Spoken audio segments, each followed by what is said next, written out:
ছাদ বাগানে মাটি এবং জৈব সারের খুব সংকট। মাটি বর্ষা গেল, মাটিগুলো সব ভিজে গেছে এবং গোবর সারও ভেজা। এখন কি বুদ্ধি করে আমি এই যে এগলে নিয়ে আসছি। এই যে দেখেন, এগুলা নুন্দা। এই নুন্দাগুলো আমি ছোট ছোট করে একটু করে পানিতে ভিজিয়ে নিব। এই যেগুলোকে ছোট ছোট করে ভেঙে ভেঙে একটু করে পানিতে ভিজিয়ে নিব। আমার এগুলো ভিজানো শেষ। নুন্দাগুলা দেখেন কত সুন্দর হয়ে ভিজে গেছে। এগুলো এখন গুঁড়া গুঁড়া করে আমি এর মধ্যে দিয়ে দিব। আর এই মাঝখানের পাটকাঠিটা, এই পাটকাঠিটা ফেলে দিব। কিন্তু এগুলো পুরোপুরি গুঁড়া করবো, একদম ডাস্ট। একটু এমন করে ভেজাতে হবে যাতে বেশি পানি না ধরে বা আবার বেশি শুকনাও না থাকে, তাহলে কিন্তু একদম হাতের তলায় নিলে যেন একদম গুঁড়া হয়ে যায়। কেউ যদি মনে করেন এসব নাড়বেন না, তাহলে কিন্তু ছাদ বাগানে কাজ হবে না। কারণ এগুলা কাজ লেবার দেওয়া সম্ভব না, নিজের কাজ নিজেই করতে হবে। এগুলা দৈনিক লেবার লাগায় কাজ করলে নিজের গাছ লাগানোর বা নিজের যে শখের জায়গাটা সুন্দর তৈরি হয় না। আমরা ছোটখাটো কাজে লেবার ডাকি, কিন্তু লেবার দিয়ে কি সম্ভব? সে কাজ চুক্তি করা লোক দিয়ে কাজ করা না, এগুলো সম্ভব না। হ্যাঁ, এগুলা কাজ করতে গেলে নিজের মনের মাধুরী দিয়ে, ভালো লাগা দিয়ে এগুলা কাজ করতে হবে। এগুলা কাজের কোনো বিকল্প, নিজের কাজের কোনো বিকল্প নাই। নিজে যে কাজটা করবেন সে কাজটা আত্মনিবেদিত প্রাণ থাকবে। আর অন্যকে দিয়ে করালে সে নিবেদিত প্রাণটা পাওয়া যাবে না। আমার রুচি, পছন্দ, আমার ভালো লাগা সবকিছু কাজ করবে এখানে। যেহেতু আমার শখের বাগান, এই বাগানের কোনো তুলনা নাই, এই কাজের কোনো তুলনা হয় না। এখন আমি এগুলাকে রোদে ঝোড়া হয়ে গেল, এগুলাকে এখন প্রচন্ড রোদ হচ্ছে, খরা হচ্ছে। এই খরাতে আমি এগুলা এখন শুকাতে দিব। হ্যাঁ, গতকালকে কিছু শুকাতে দিয়েছি। এই যে এগুলা শুকিয়ে গেছে মোটামুটি। এগুলা পলিথিনে দিয়েছি। আর আর আজকে এগুলা দিলাম,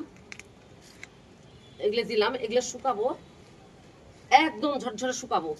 শুকায় এগুলাকে বস্তাবন্দি করব।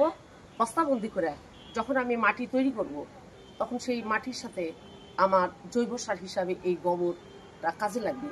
তারপরেও আমি তার সাথে কেঁচো সার দিতে পারি, তারপরে বিভিন্ন রাসায়নিক সার দিয়ে একটা দিতে পারি। আবার এগুলো শুধু ফলন্ত গাছে কখনো রাসায়নিক সার দিব না। ফলন্ত গাছ, যে গাছে ফুল ফল এসে গেছে, সেই গাছে আমি সবসময় জৈব সার সরাসরি ব্যবহার করতে পারি। কারণ সরাসরি জৈব সার ব্যবহার করলে কোনো অসুবিধা নেই, গাছের কোনো ক্ষতি করবে না। কিন্তু সরাসরি যদি রাসায়নিক সার যখন তখন ব্যবহার করা হয়, তখন অনেক গাছে নিতে পারবে না। তো আমি মোটামুটি শুকাই গেছে, আজকে রোদ ধরে শুকায় যাবে। আর যখন বৃষ্টি আসবে, আমি এমন করে দিয়েছি যাতে বৃষ্টি আসলে তাড়াতাড়ি করে আমি এগুলো তুলে নিতে পারি। হ্যাঁ, ছাদে প্রচন্ড রোদ, আর এগুলা আজকে দিলাম। এইভাবে আমি জৈব সার সংরক্ষণ করি। জৈব সার পাওয়াটা খুব কষ্টের ব্যাপার। আমি বারবার বলছি, ছাদ বাগানে কাজ করতে এলে জৈব সার নিয়ে আমরা খুব দুর্বিপাকে পড়ে যাই। যারা ছাদ বাগানে আছি আমরা, তারা এই জৈব সারের সংকটে ভুগি। মানে একদম অরিজিনাল জৈব সার পাওয়াটা খুবই কঠিন, বিশেষ করে গোবর সার। ভার্মি কম্পোস্টের মধ্যে অনেক কিছু মেশানো থাকে, কিছু কেমিক্যালও দেওয়া থাকে। এখানে অনেক অপ্রয়োজনীয়, অব্যবহৃত বা অপ্রয়োজনীয় জিনিসও দেওয়া থাকে। এই জিনিসগুলা যদি আমরা বর্জন করতে চাই, তাহলে সরাসরি আমরা নিজেরাই জৈব সার তৈরি করব। এই জৈব সারের বিকল্প কিছু নাই। জৈব সারকে যদি সঠিকভাবে কাজে লাগানো যায়, তাহলে গাছের ফুল ফল সবকিছু সম্ভব। দেখেন, এগুলা অরিজিনালি গোবর। এগুলা এই অরিজিনাল গোবর, কাঁচা গোবর কোথায় পাবো? কারণ কাঁচা গোবর, গরুর যে নির্গত যে গোবরটা, এই গোবরে প্রচুর পরিমাণে অ্যাসিড থাকে।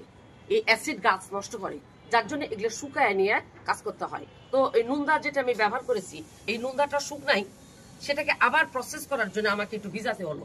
আমি যদি ভেজা অবস্থায় দেই তবুও কোনো অসুবিধা নাই, কিন্তু আমি সংরক্ষণ করবো দেখে আমি এটাকে শুকাচ্ছি।